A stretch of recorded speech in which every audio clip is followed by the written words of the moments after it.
Imagine a pre-made graham cracker crust filled with a pound of fresh strawberries and a creamy pudding mixture. To start, take a medium-sized bowl and whisk together a 3.4-ounce package of instant vanilla pudding mix and a cup of cold milk. Stir it around until the pudding is smooth and starts to thicken. That usually takes about 2 minutes. Next, fold in half a cup of strawberry preserves or jam into the pudding. Stir until it's well combined.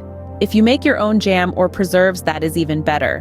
But if store-bought, Smucker's brand is always my favorite.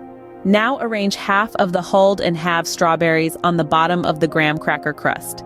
Make sure to place them cut sides down and try to cover as much of the crust as possible. Then pour the pudding mixture over the layer of strawberries in the crust. Use a spatula to spread the mixture evenly.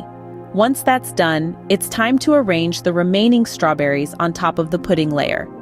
Feel free to get creative with the pattern for a more decorative look. Now, all that's left to do is chill the pie.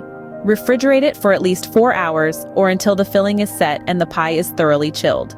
Before serving, consider adding whipped cream on top or around the edges for extra flair and flavor. Then slice and serve it chilled.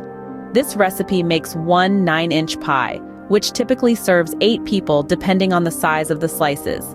Please let me know in the comments below how this recipe turned out for you.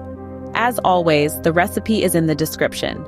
Don't forget to subscribe and help Magnolia Moon reach 1,000 subscribers.